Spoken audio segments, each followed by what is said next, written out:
I'd always pictured my wedding day as perfect. Not in some fairy tale, white dress floating on a breezeway, but real, messy, loud mine. Evan and I had been together 3 years, and sure, he wasn't flawless, too cocky sometimes, too quick with a grin. But I loved him. Or I thought I did. That night, the eve of our wedding, I found out how wrong I'd been. It started simple enough. I was in my room at the inn, a creaky old place my parents picked because it had character. My dress hung on the door, a soft ivory thing I'd spent months agonizing over. Clara, my older sister, was sprawled on the bed, scrolling her phone, her maid of honor sash crooked. She'd been my rock all week, bossing caterers, fixing my veil, making me laugh when I wanted to scream. "You're gonna kill it tomorrow, Lila," she said, smirking. "Evan won't know what hit him." I rolled my eyes but smiled.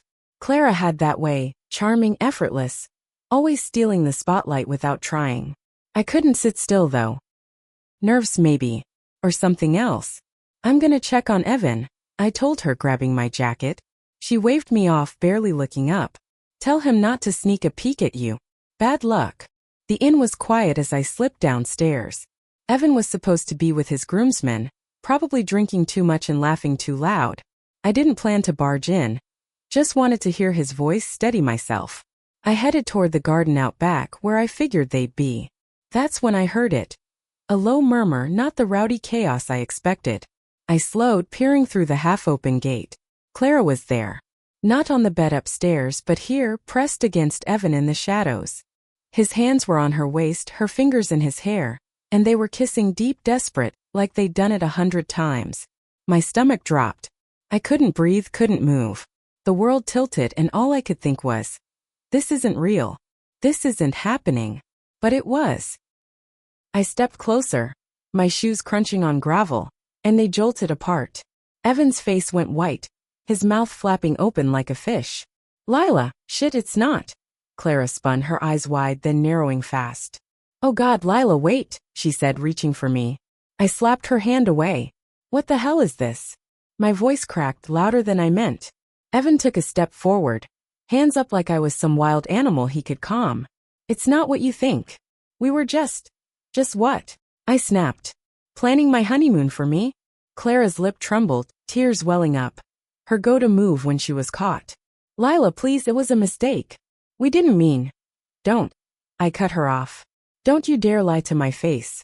I turned to Evan, waiting for something, anything, to make this make sense. He just stared, guilt written all over him. "How long?" I asked. He didn't answer. Didn't have to.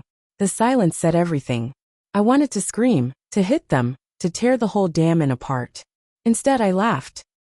A sharp, bitter sound that startled even me. "You're both pathetic," I said, backing away.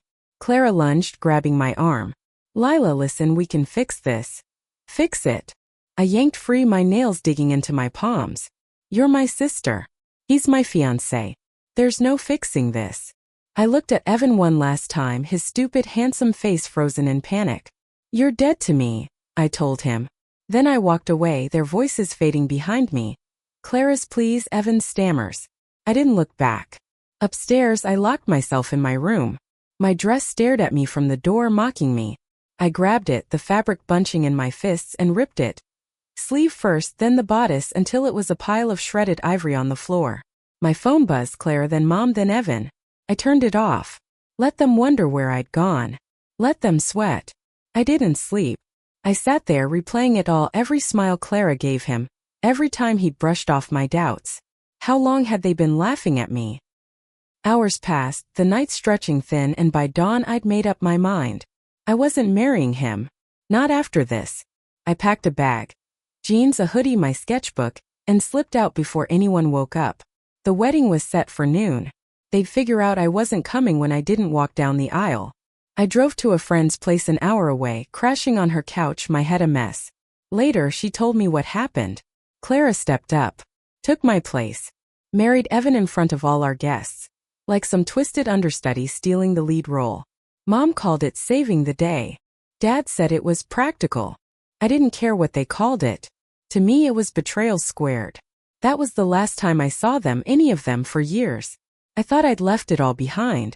But 5 years later, they came knocking, asking for more than I ever thought they'd dare. And that's when the real fight started. 5 years after I tore my wedding dress to pieces and walked out, I'd built something new. Not perfect, but mine. I lived in a one-bedroom apartment above a coffee shop, the kind with mismatched furniture and walls covered in my paintings, bold, jagged things I sold online to people who didn't ask questions. I'd traded wedding plans for a life I could stand, one where I didn't owe anyone a damn thing. Clara, Evan, Mom, Dad, they were ghosts I'd locked out. Until they came back. I'd cut them off clean after that day. No calls, no visits. Mom tried guilting me through texts. You're breaking our hearts, Lila. But I'd blocked her number by year 2. I heard scraps from cousins. Clara and Evan had a house now, a shiny SUV, the whole suburban dream. Good for them. I didn't care. My world was smaller, me, my art, a couple friends who didn't pry. It worked. That morning, I was sketching at my table, coffee going cold, when the mail slot clinked. A cream envelope slid through, my name in Mom's neat cursive. I almost trashed it unopened, but curiosity won. Inside was a note. Lila, we need to talk. Clara's struggling. Please come to dinner Sunday. We miss you. Struggling? I snorted. Clara didn't struggle, she schemed. I crumpled it and tossed it in the bin. Let her figure it out. But the past has a way of clawing back. 2 days later, I was locking up to grab lunch when I heard her voice. Lila. I froze, keys dangling. Clara stood there 5 feet away in a crisp blazer and heels like she'd walked out of a magazine. Her hair was shorter, her face sharper, but those eyes, wide, pleading, were the same ones she'd used that night in the garden. What do you want? I said, sharper than I meant. She stepped closer, hands clasped. Can we talk? Inside. I wanted to say no, to shove past her and keep walking, but my feet didn't move. 5 minutes, I muttered, unlocking the door. She followed me up, her heels clicking too loud on the stairs. Inside she didn't sit. Just stood by my easel, staring at a half-finished canvas like it might bite her. You've done well, she said, soft. I crossed my arms. Spit it out, Clara. She took a breath, then looked at me, really looked, and I saw it, desperation, thin as a thread but real. I can't have a baby, she said. We've tried everything, doctors, treatments, shots that made me sick for months. Nothing works. Her voice cracked, and for a second I almost felt sorry for her. Almost. Evan's losing it. Mom and Dad, they're obsessed with a grandkid. We're going for a surrogate. Okay, I said flat. So why are you here? She swallowed, eyes flicking away then back. I want it to be you. I laughed. Couldn't help it. A hard barking sound that made her flinch. You're kidding. She shook her head. You're my sister. The baby would be ours, blood family. It makes sense. Since. I stared at her, waiting for the punchline. None came. She was serious. Let me get this straight, I said, stepping closer. You screw my fiance, marry him the next day, and now you want me to carry your kid? You've got some nerve. Her face crumpled, tears spilling fast, classic Clara, turning on the waterworks. I know what I did was awful. I've lived with it every day. But this could fix us. Fix us? I snapped. You think a baby erases what you did? You stole my life, Clara. And now you want my body too. She reached for me. I backed up. Don't touch me. It's not like that, she said, voice rising. I'm asking, not demanding. Mom thinks it's perfect.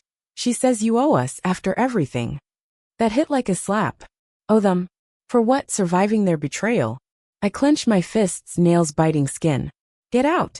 Lila, please. Out. I pointed at the door, trembling. She hesitated, then grabbed her bag and left, her heels echoing down the stairs. I slammed the door behind her, heart pounding. Owe them. The word stuck, festering. I dug the crumpled note from the trash, rereading it. Dinner Sunday. A trap, probably. But now I wondered, what else did they have planned?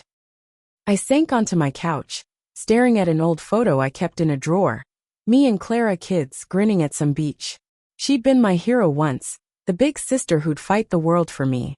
Now she was this stranger who thought I'd play womb for hire. I shoved the photo back, out of sight. They'd taken enough. I wasn't giving more. But that night I couldn't sleep. Clara's face, Mom's note, they gnawed at me. I'd spent 5 years running from them, building walls. And here they were, knocking them down like it was nothing. I didn't know it then. But that visit was just the start. They weren't done with me yet. Clara's visit left a mark I couldn't shake. Her words, "You owe us," looped in my head like a bad song. And I hated how they stuck. I told her to leave, slammed the door. But it didn't feel like winning. It felt like the start of something worse. 2 days later, I found out I was right. I'd ignored Mom's dinner invite, figuring silence was answer enough. But that Sunday my phone lit up. Dad, this time a rare call. "Lila, we're coming over. Be there at 6. No asking, just telling. I could have bolted, locked the door, pretended I wasn't home. Instead I waited. Maybe I wanted to hear them say it to my face. How I owed them Clara's happy ending. At 6 sharp the knock came. I opened the door to Mom, Dad, Clara, and Evan. All 4, crowded on my landing like some warped family reunion. Mom hugged me stiffly, her perfume sharp. Dad nodded, awkward. Clara hung back, eyes red, and Evan. He just stood there, hands in his pockets, looking like he'd rather be anywhere else.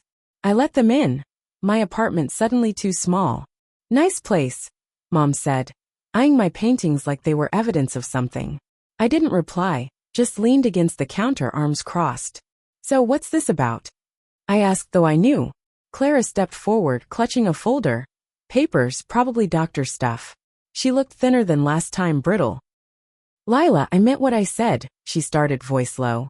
"We need a surrogate. I need you. It's the only way." I opened my mouth, but Mom cut in. "Hear her out, honey. This is family." Family. The word tasted sour after 5 years of their silence. Clara opened the folder, hands shaking. "The doctors say I can't carry a baby. Something with my uterus, scar tissue from an old surgery I never told you about." Her eyes flicked to me, then away. "Evan's fine though. We've got embryos ready. We just need someone to." She stopped, like saying it out loud was too much. "Me?" I finished flat. "You need me to grow your kid." Evan shifted, finally speaking. "It's not as crazy as it sounds, Lila. You're her sister. Keeps it in the bloodline." His voice was smooth, like he was selling me a car, not a 9-month commitment to his spawn.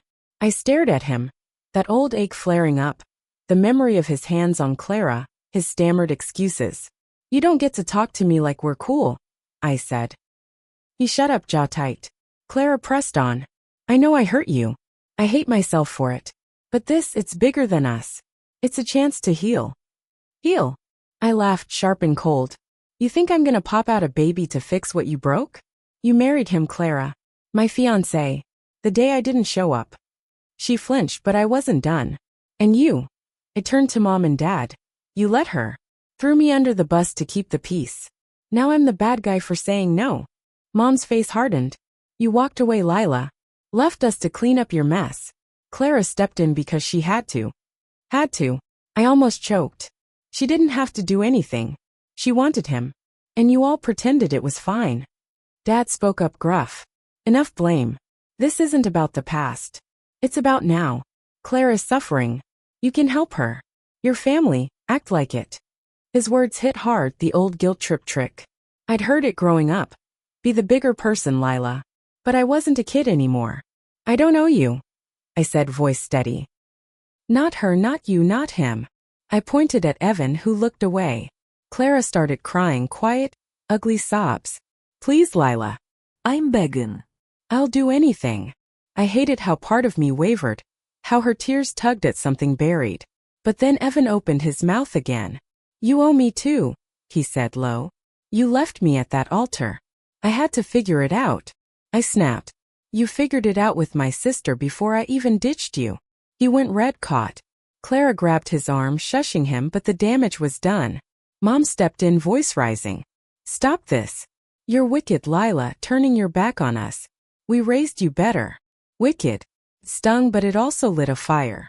I straightened, meeting her eyes. "You raised me to take your crap. I'm done. Get out," I said, pointing at the door. Dad huffed, Mom gasped, but they moved.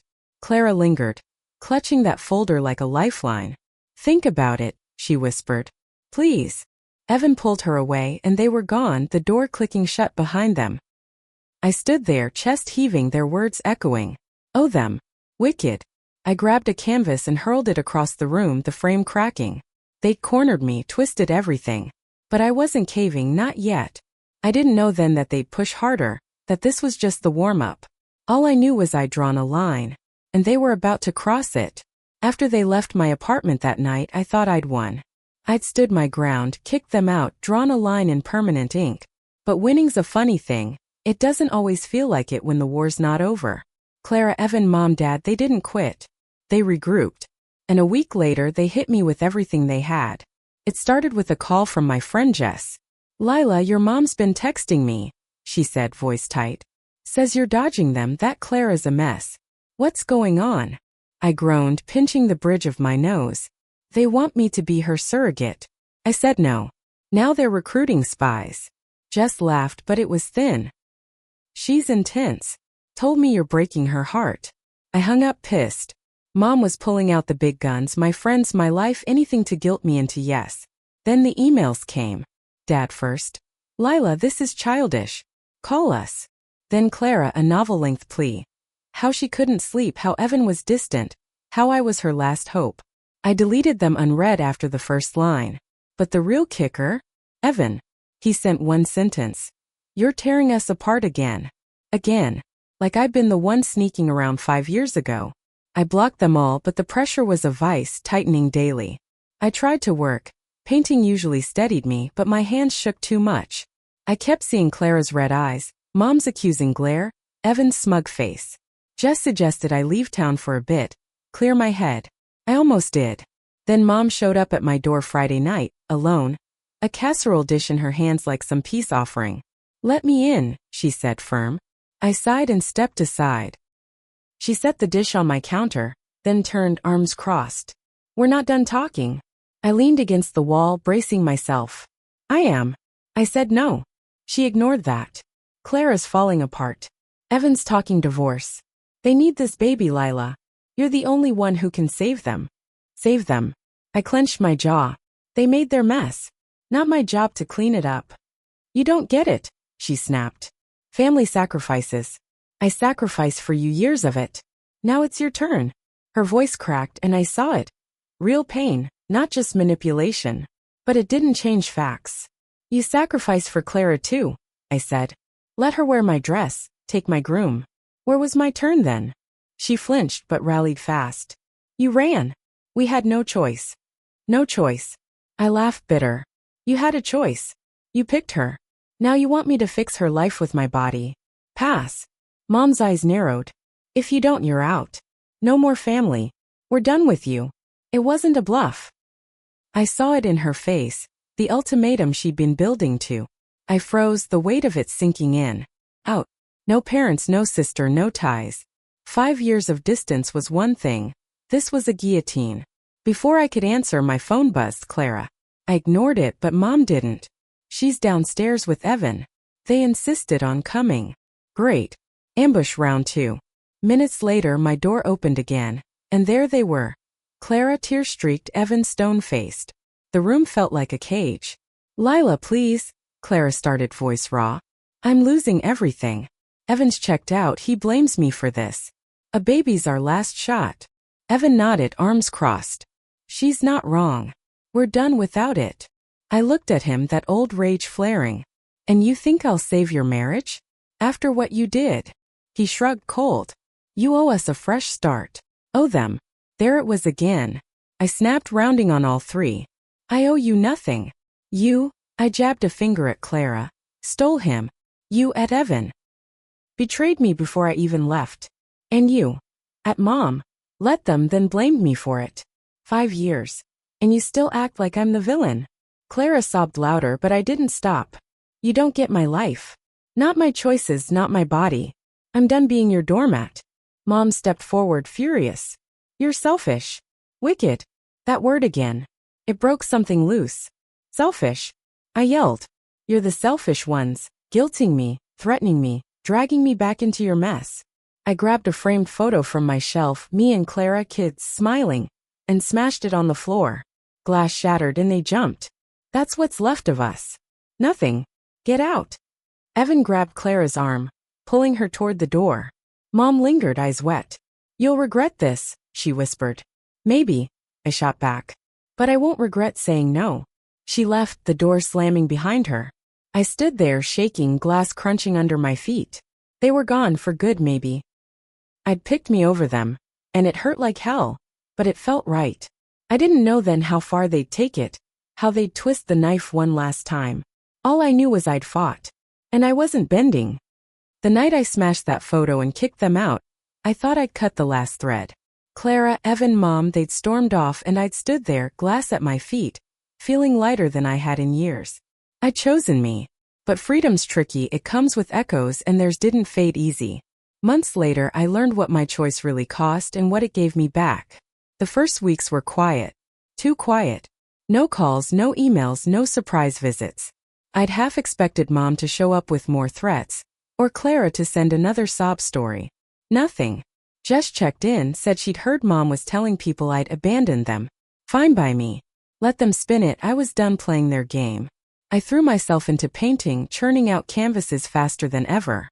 Dark stuff. Slashes of red, broken shapes. They sold quick, like people could feel the fight in them. Then, 3 months after that blowout, Jess dropped a bomb. Clara and Evan split, she said over coffee at my place. He moved out last week. I set my mug down, stunned. What? Jess shrugged. Word is, he blamed her for the baby thing falling through. Said she pushed too hard, lost you, lost him. They're done. I didn't know what to feel. Part of me wanted to cheer. Clara's perfect life cracked open. Part of me just felt hollow. And Mom and Dad? I asked. Jess hesitated. They're a mess. Mom's telling everyone you're the reason, but Dad's not buying it. He's barely talking to her. I nodded slow. My family imploding. I'd lit the fuse, but they'd built the bomb. I could have left it there, let them rot in their mess. But a week later a letter came. Dad's handwriting shaky. Lila, I was wrong. I pushed you too far. I'm sorry. No begging, no guilt trips, just that. I stared at it, waiting for anger to kick in. It didn't. Just a dull ache. I didn't write back. Not yet. Maybe never. He'd picked his side 5 years ago. Sorry didn't erase that. Clara tried to in her way. A package showed up. No note, just a ultrasound photo and a tiny knit hat.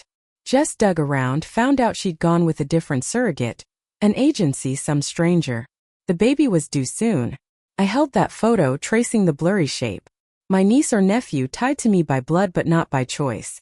I put it in a drawer, next to the old beach picture I'd kept. Close but out of sight. Even though he vanished. No word, no trace. Jess said he'd moved out of state, chasing a fresh start. Good riddance. I didn't need his ghost hanging around, reminding me of that night in the garden. With him gone, Clara's calls stopped too. The silence was final, a door shut. I kept building my life. Moved to a bigger place. A loft with high ceilings, room for more art. Started teaching classes, kids mostly, showing them how to throw paint at a canvas and call it something. One night after a class I met Mark. He was a single dad, there to pick up his daughter. Quiet, steady, nothing like Evan. We got coffee, then dinner, then more. He didn't push, didn't demand. For the first time, I let someone in without waiting for the knife. 6 months after the fight, I drove out to the inn where it all started. Not sure why, closure maybe. It looked smaller than I remembered, less grand. I walked to the garden, stood where I'd seen them that night. The memory hit, but softer now, like a bruise fading. I didn't cry. Just breathed, let it go. On the way back, I stopped at a bridge and tossed my old sketchbook, the one from before, into the river. Watched it sink. That Lila was gone. Back home I painted something new. Bright yellows, blues, a figure standing tall. It sold for more than anything I'd done before. Mark saw it, grinned. That's you, he said. I didn't argue. He was right. Then the twist. A year after the split, Jess called, voice hushed. Lila, you won't believe this. She'd run into Clara at a store. Clara with a stroller, a little girl inside. She looks like you, Jess said. Spitting image. Your eyes, your hair. I sat down hard, mind racing. Clara's surrogate baby, my blood somehow. Maybe the agency mixed things up, maybe Clara lied. I'd never know, she wouldn't dare tell me now. I hung up, staring at that drawer with the ultrasound. My niece, my mirror, out there with them. It stung but not enough to pull me back. They'd lost me for good. I had Mark, my art, a life I'd fought for. That girl. She'd grow up in their world, not mine. And I was okay with that. I stood, grabbed my brush, and started painting again. Whatever they did next, it wasn't my story anymore. I'd written my own ending. If Lila's fight had you on the edge of your seat, don't let the story end here. Hit that like button if you'd stand your ground like she did, or drop a comment. Would you have said yes to Clara, or slammed the door harder? Subscribe and ring the bell so you don't miss my next tale of betrayal, guts, and grit. What's your breaking point? Let's talk about it below. See you in our next story.